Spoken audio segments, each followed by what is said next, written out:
Welcome to VPG's virtual water cooler chat podcast, where we share lessons and stories of women professionals to help empower other women and expand a greater circle of influence. So we walk our journey with those who understand and appreciate us. Today, VPG's Generation Innovation Junior Learning Engineer, Sydney Ricks, will chat with Dr. Coreena Brinck on our virtual water cooler chat. Sydney is a senior majoring in statistics at Virginia Tech. She is also a music lover and enjoys learning about data analytics. Dr. Coreena Brinck is an IM 1000 attorney. She is head of IP at IntuiCell, a Swedish artificial generative intelligence startup, and founder of TheBrinckConsultancy, her Nordic UK consultancy for strategy and CXO-level IP issues.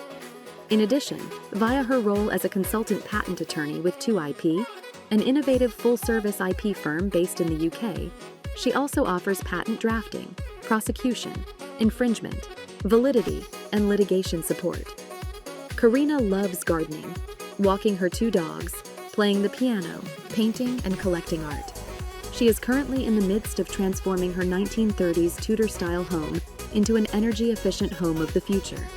Dr. Brinck is a European and UK patent attorney who has worked with innovators and inventors for over 20 years, both in-house and in private practice, working with clients of all sizes, mostly in the physics, communications, medtech, and green tech sectors. She has seen firsthand how rapidly AI and ML innovations are pervading human society and strongly advocates for ethical AI. She has previously supported clients using AI in fields as diverse as electrical grid energy distribution, battery management, digital twin IIoT for smart factories and engineering systems, autonomous vehicle and vessel systems, and health management and screening. The next generation artificial general intelligence she currently works with at IntuiCell takes a new direction for AI and empowers machines with the ability to think and act more like humans. It is our honor to present you today's podcast episode. Let's get started. Good afternoon, Dr. Brinck. It's a pleasure to meet and get to interview you. So thank you for taking the time to allow me to interview you today. My name is Sydney Ricks, and I'm an intern at VPG for this summer. I'm a junior learning engineer, and I'm also an undergraduate student studying at Virginia Tech. I'm studying statistics right now. I've heard so much about you. Before we get started, I wanted to ask, how did you first meet and connect with Ashley Chong and Virtual Patent Gateway? Gosh, wow, it's actually classic networking contact. I used to work in the UK for British Telecommunications, and Deepa Varghese worked there. And she is a member of Ashley's network. And her sister is actually also one of the panels that I'll be talking at later, Ashley, about AI and ethics. So it's a classic sort of, oh, you've got to speak to so-and-so. It's like, oh, hey, I'll reach out to them. And here's an introduction. Right. And it just shows how useful it can be if we just, reach out and speak to our former colleagues and things, particularly when you're, embarking on new ventures, just to see if there's people they might know in their network who can help you. Right. That's amazing.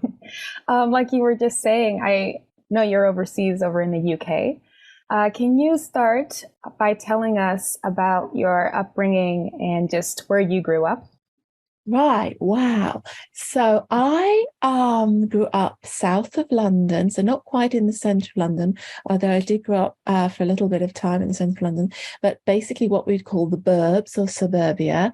But it was actually mostly in a part of London many people have heard of called Wimbledon, where the tennis is. So it was quite a multicultural part of London. But it was a very interesting place when I was young to grow up because London's such a multicultural part of the UK. We actually forget, now I live outside London, just how rich the different cultures are in London. And I think one of the ways of exemplifying that is actually when I was studying to be a patent attorney many years ago, every time a new country joined the Patent Cooperation Treaty Organization, which is a way of getting an application handled internationally at first, we'd always be able to find a restaurant, no matter how obscure or small the country was, where we could have a meal and celebrate that country joining. And it just, it certainly really opens your mind as to just how diverse everything is when you can,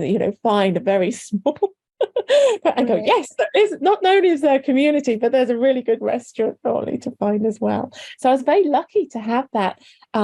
And to also just have so many friends from different backgrounds and cultures when I was growing up, because I think that richness when you're growing up in your friends, and also later when you're working with your colleagues, it gives you a very open aspect, and you're very tolerant of different outlooks. And that's great for being a patent attorney, because we need to look at things from different angles, and just touching base with colleagues gives you that different perspective and often is really helpful. Wow, that's great. So amazing to hear about your exposure to just, again, so many different backgrounds. I wanted to ask you more about your educational background now. Yes. So I went to university in London as well. And the first university I went to, because I've been to several there, was at University College London. And that's one of the sort of older institutions. And I studied astronomy and physics there. And you may think, why astronomy? I think because basically I probably had my head in the clouds when I was growing up. I found it fascinating, just the, how did the Earth come into being? There's the religious angle, obviously, and there are actually some analogies you can take to that, to a lot of physics. They always say many physicists become actually quite religious as they sort of explore the existential questions. But what's really, I think, I found fascinating was understanding how we can learn so much about an environment that's so distant from us, just from looking at, light signatures and the spectra and what we're seeing in different wavelengths, and that's indicative of different matter. And also I did a lot of programming. I built a cosmic ray telescope with my sort of bare hands and kit with a friend of mine who went on, in fact, to sort of do more practical research. So it was a really interesting undergraduate degree. But what I found actually later on the most useful part was a summer project I did.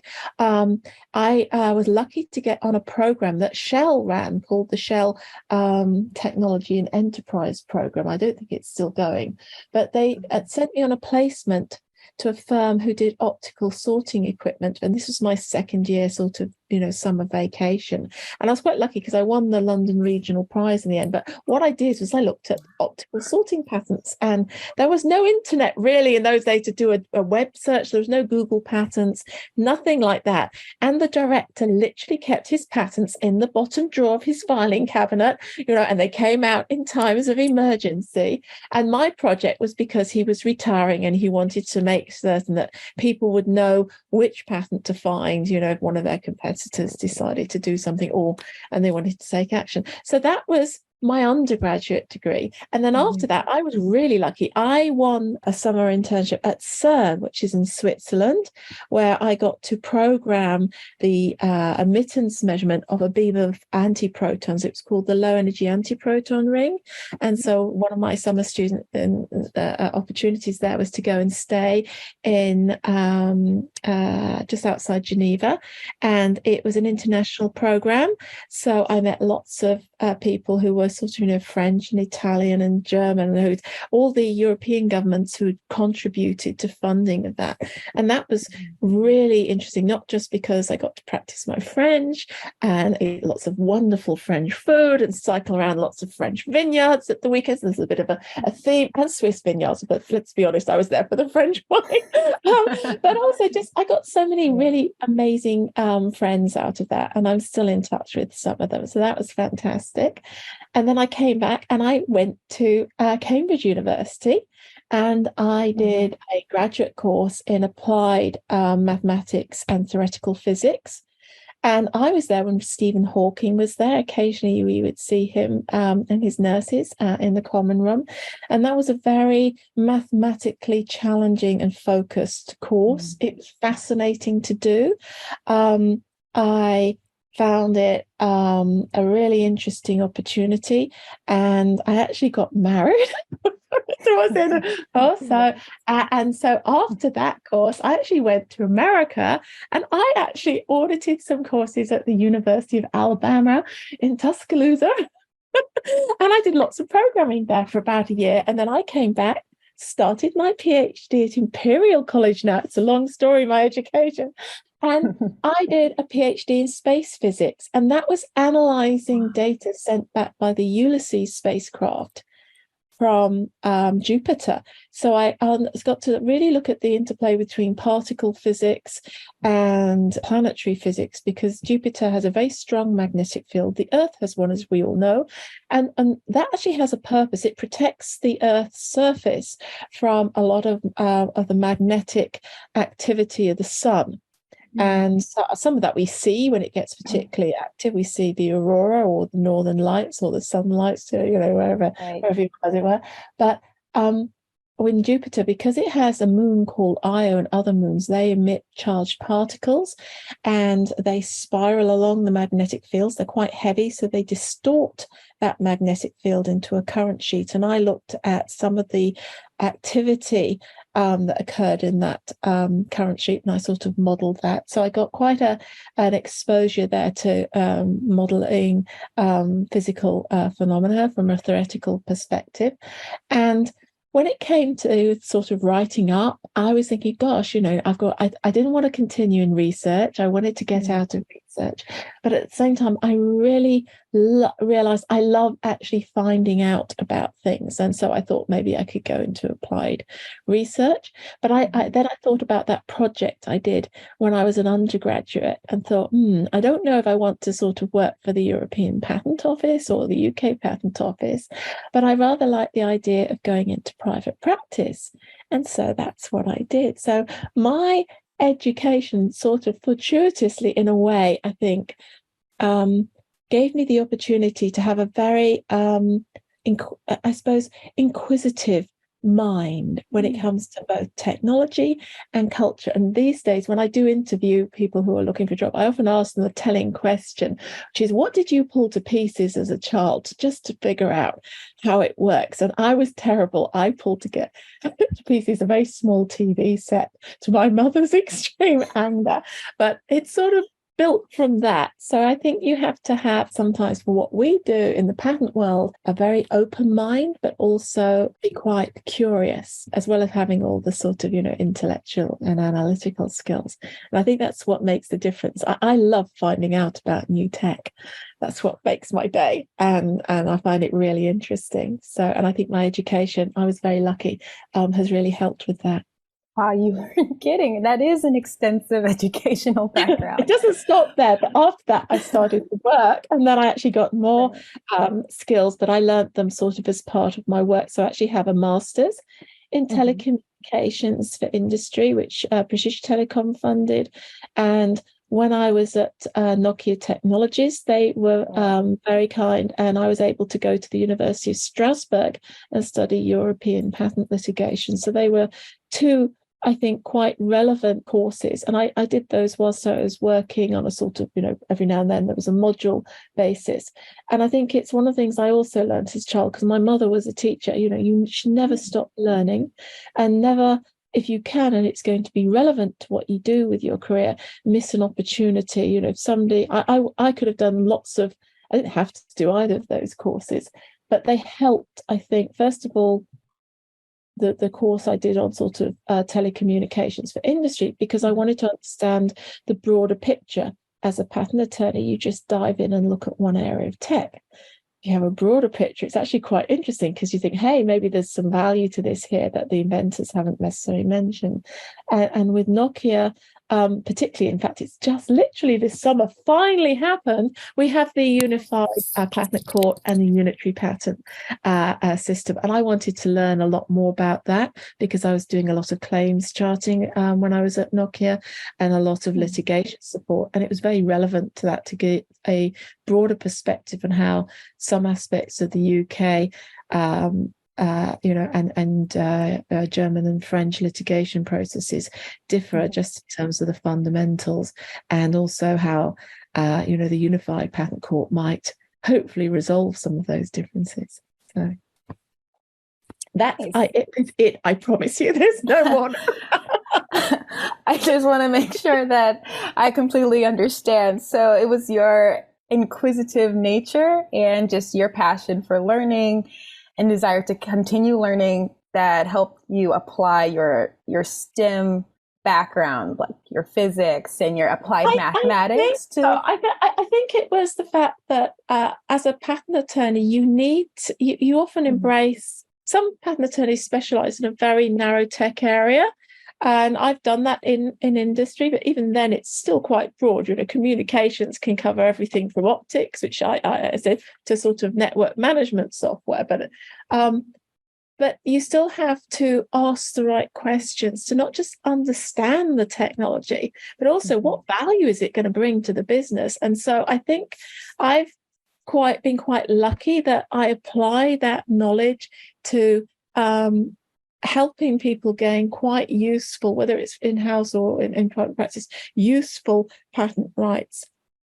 And when the patent rights are particularly useful, that's when you start to think you might want to take them to appeal, because often you'll get into a situation, and it can be the UK Patent Office, the European Patent Office, the US Patent Office. But in the case of the US, of course, there's always the option, and many overseas applicants go, oh, we'll file a continuation. We won't take it to appeal. And they're overlooking, I think, an opportunity there, particularly, I mean, obviously you could use the PTAB for inter-partes, but from the perspective of understanding the benefits, I think that's something that's sometimes overlooked.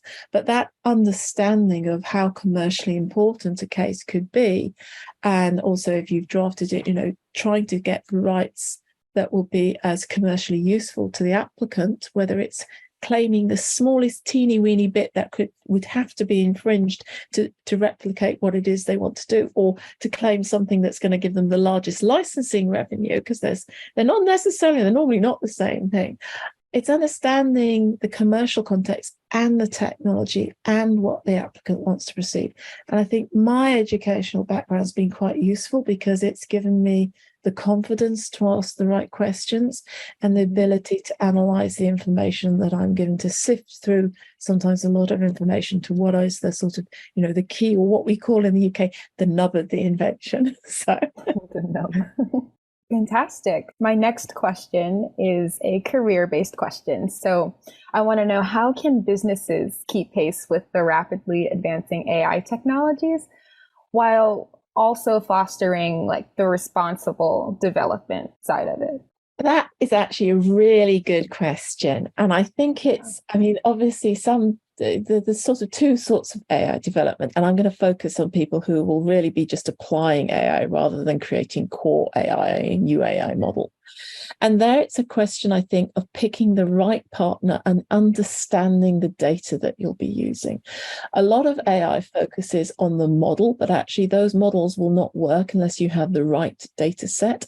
And it's how you acquire, curate, and perhaps provide some oversight into the governance or provenance, really, of that data that's often overlooked. And whether it's anonymizing data correctly, or ensuring whether you maintain your data in separate domains, and how you might manage that from perhaps a sort of a data federation perspective. The most important thing is to just basically ensure that you really know what you're doing. So if you're partnering with one large provider of AI services over another, they will have totally different, sometimes licensing terms and obligations, and also potentially limits on what you can do within certain fee structures, or so sometimes you'll have the AI made available for you for certain contexts of use, providing you don't ever sue the provider of those services, if they decide, hey, that's so great, we're going to do it now, and you suddenly find, oh, we can't sue them. We can sue anybody else, but actually they're the ones who are going to dominate the market.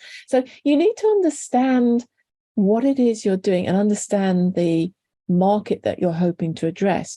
And that's also important from a regulatory perspective, because if you don't know where the data came from, is it how depersonalized it, how has it been anonymized, what is it that you want to do, you can easily, and there will be increasingly this, to bear in mind, regulation that could impact what you're doing. And I think going forwards, people will want to know, how is their data being used? Is it being used responsibly? And well, okay, so you're using that data to make this decision, but maybe people aren't comfortable. You might not. I wouldn't want my personal medical data to be used in certain contexts. Some I don't think I'd have a problem with, but it would be really nice to know this. And I think understanding the responsibility that you have for the decisions, being accountable, not creating a system that will put your competitors out of business by lying to their customers. I want to know if I ring a phone number, I'm getting through to the business entity, not being diverted to another entity's AI chatbot system. And I'll think, oh, hold on, this is a bit strange, but okay, and you hand over the credit. And then you realize, well, you're not. And so we've got an environment now where I think, rather than it being a bit like the Wild West with everybody rushing forward and just clamping their stake in the ground saying this is ours, now people are having to establish, actually, do you have the right to claim that? And how are you using that information? And are people happy that you're using it in that way? And where did this data come from? And how will you be using it? Very early on, I came across a situation, I have to be a little careful how I phrase it, where somebody wanted to know they could patent something, and it related to, and this is years ago, about 20 odd years ago now, and it would be well published, but if you went into a particular place, whether somebody could recognize your face and link that, if it was a shop, to your children's birthdays to work out whether you'd be buying your child a birthday present. And I was like, whoa. Wow. Wow, that's I don't quite feel comfortable with this, Not at all. But that's something. So, the idea was, of course, it would be very, very helpful. You just go into the shop and the shop assistant would say, oh, are you looking for so-and-so? And of course, I don't really want a shop assistant to know, and it wasn't necessarily, it could be your entire family. I thought that was a bit extreme, but it got worse than that, because they say, oh, yes, and they can link this with information from your credit card about your spending habits around that sort of time in previous years to work out what your likely budget would be for said child, wife, other half, business. And it was, and I was like, whoa, okay. I mean, I could see there's a business case for it, but I wasn't really comfortable with it. And that's the sort of thing we're seeing. And another example I could give is, I think businesses have to think about what they're using and also set up an AI ethics policy and share that with their partners, like their patent attorneys, and have an environment where it's okay to speak up, because there's no point in saying, if you're not happy with something, just keep it to yourself and get on with it. You're not helping anybody if you have a policy to report possible AI ethics violations, if everybody's so afraid they never speak up, because sometimes they'll be wrong, or sometimes the original intention could be fantastic, but actually something's happened. And I've come across this from a patent perspective. As a patent attorney, I have shouted out. There was a firm I worked for, they had an AI ethics policy, and I came across a case which was really interesting and yet horrifying, the way it would have had to go to get granted, because the original intention, I have to be, it's published now, but the original intention was the AI system would see what your religious background was and everything like this, and it would decide what content you would see and how a story would be written when you worked into a certain, say, news site. Now, the original idea behind it was to ensure that children would not see violent stories, so they'd see a sanitized version of the same story, so a parent could see with all the graphic detail and horrific pictures, and a child would just see, a very sanitized, sad story version.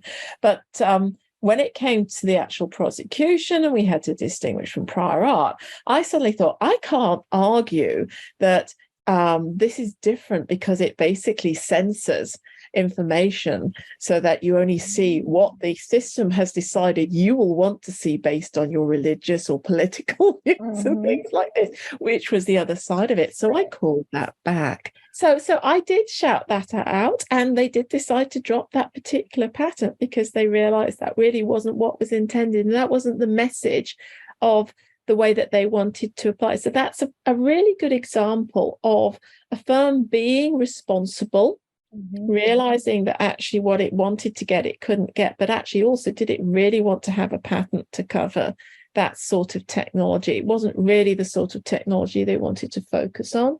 And I sort of, quaking, going, hey, I'm not sure about this. And being heard. So when you find something, reading it, acting on it, it's not just patent attorneys, it's not just internal employees, it's anybody who comes across a situation where they think the AI is not necessarily acting in an ethical manner or being used in an ethical manner, or the decisions are biased. And we've all heard of hidden bias, but the only way sometimes of really understanding that is when somebody shouts out because they think that they've been treated by a system in a way that wasn't appropriate or correct, and you just have to shout out. So in a way, I think businesses have to be more open to having their AI systems challenged if they want to implement AI responsibly, and therefore they have to have a more open policy than they might otherwise have if they used other technology.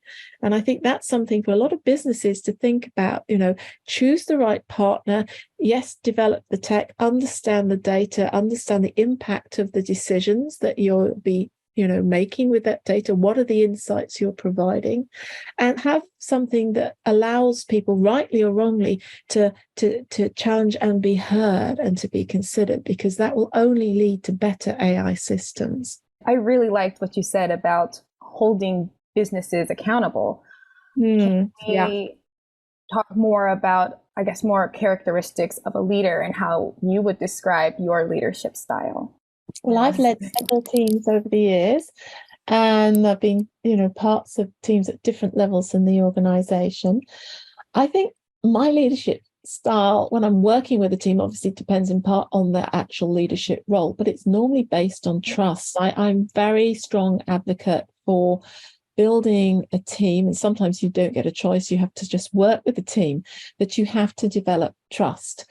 You have to trust people to fail sometimes and to learn from that lesson, and trust that when you'll have to support them and that they'll let you support them.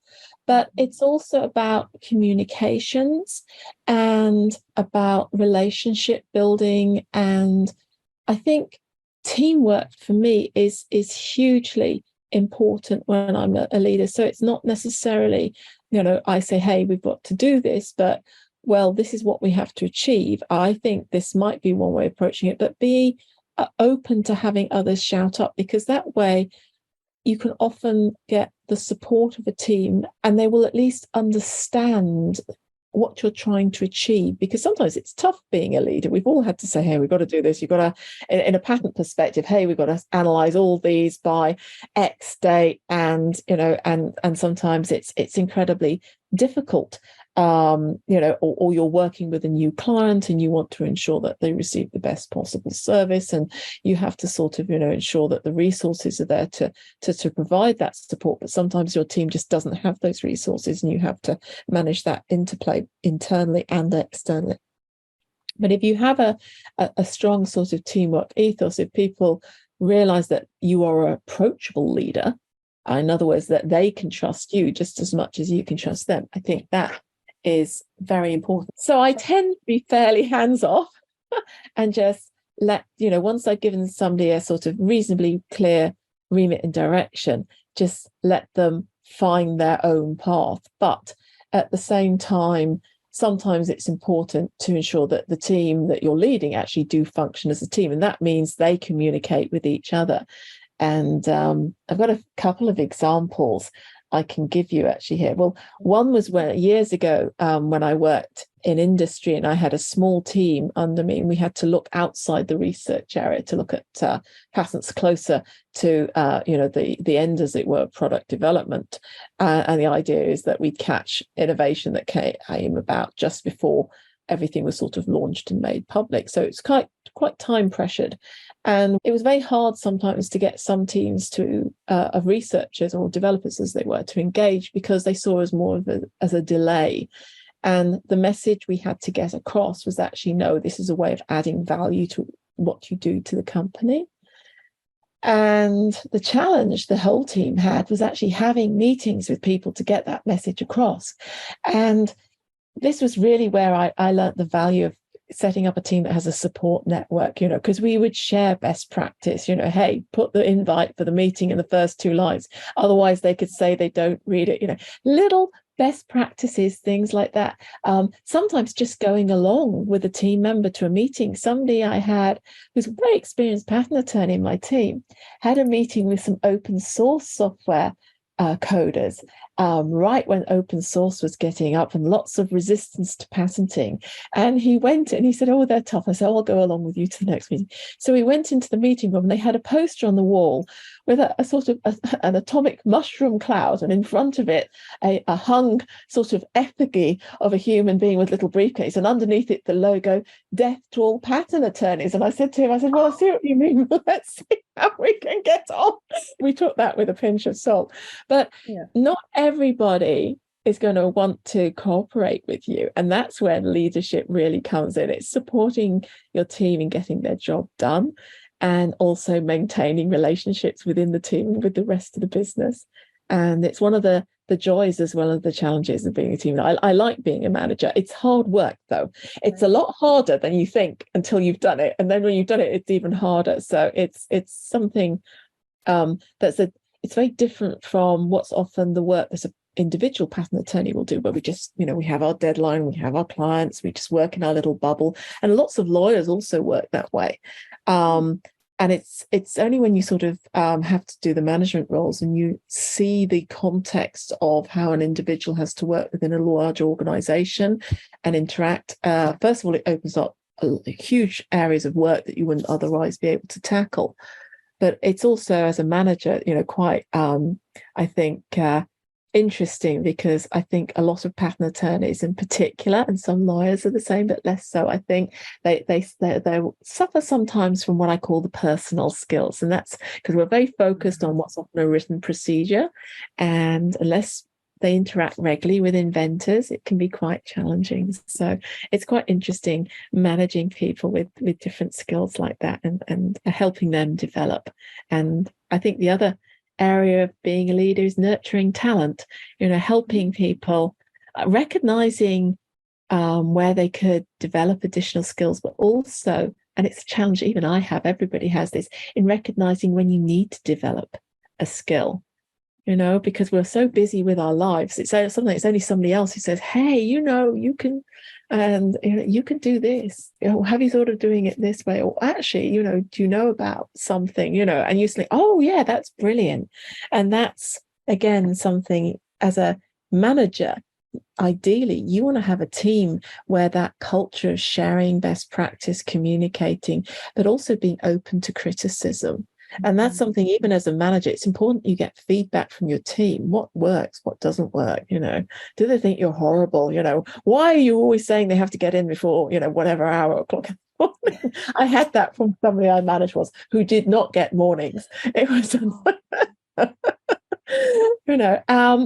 but you learn these skills as a manager. So I'd say if you're given the opportunity to be a manager, embrace it. But it's a very different job from being just doing your sort of individual practice. And in fact, when I was at Nokia, they used to have 2 separate career paths for people. Even in the patents area, do you want to do management, or would you like to sort of develop yourself just as an individual into a sort of special expert? Because it's not for everybody, but it's really interesting if you give it a go. That's what I would say. Amazing.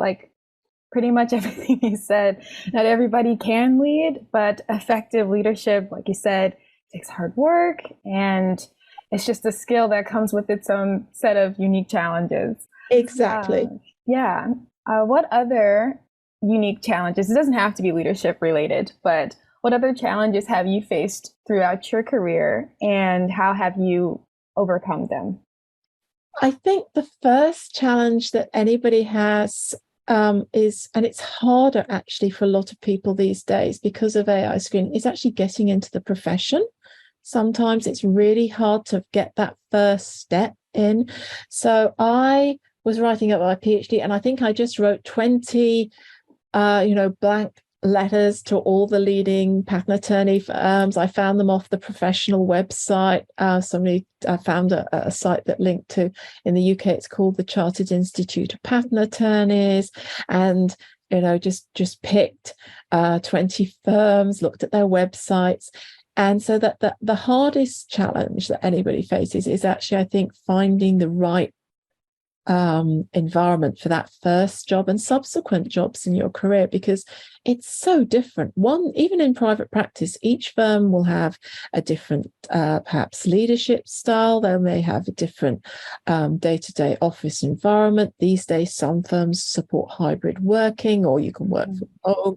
And it's not necessarily, great to work. Hybrid, I think, is best, but some firms are really, going, oh, we're not so sure about this. And I think they're losing sometimes the bigger picture there. But as a manager and having managed people, I think you cannot undervalue the water cooler movement. It's like you get together and you have a chat with your friends. And I've always been lucky because I've had challenges like managing an international team of 14 people, and some of them on one side of the world in the US, West Coast, and some of them are in Finland, which is, and then there's some in London, and you're thinking, okay, and I think maybe possibly some people in China, and you're thinking, okay, how am I going to manage China, US West Coast, Central Europe, Eastern Europe, all in one team meeting? That's a challenge. So I can tell you, I think the sweet spot it worked out to be, I think, 10 p.m., but I can't remember which time zone, but everything else fell in sync. But I'll get back to the main question, which was, when it comes to making that career entry, you just have to persevere and do what it takes. I had, believe it or not, very little idea of really what a patent. I knew what it was and what it looked like, but I didn't really understand it, because in the UK, you get a lot of on-the-job training. Some people can do now, they do a course before they apply to go into the profession.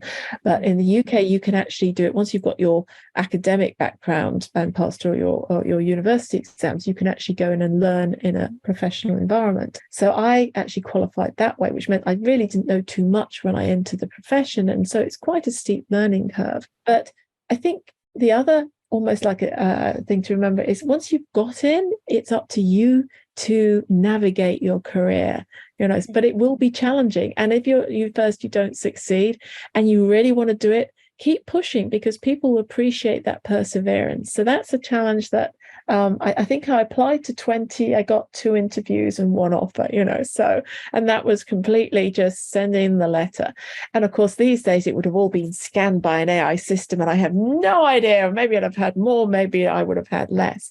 But I think it's very difficult for applicants these days, because the job market is so competitive, to stand out. So I would say, look at whatever opportunities you get and network like crazy, because at the end of the day, you'll be working with human colleagues. And if you can find a way to make that contact, that can only stand you in good stead. So that was one challenge I had.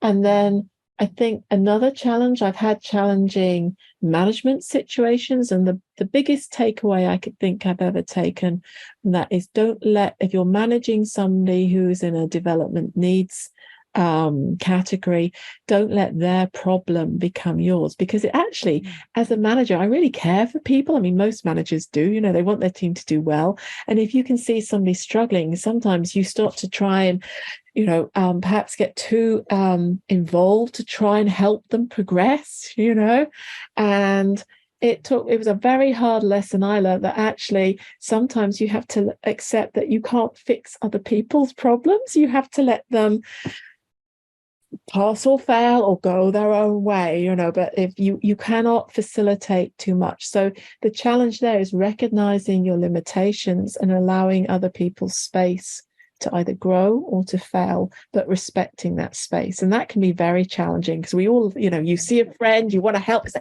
oh, you should be doing that, you should be doing this. And that's not necessarily the right thing to do, but it's hard if you like somebody, if they're a friend, you want to help. And sometimes the hardest thing, the most challenging thing is to give them that space and let them sort themselves out. So that's another challenge and in various contexts I've come across that. And I think, the last challenge I've had is basically life-work balance. And it's why I've chosen my current career path. As a patent attorney, and everyone knows this in the legal profession, in-house, in private practice, we work silly hours.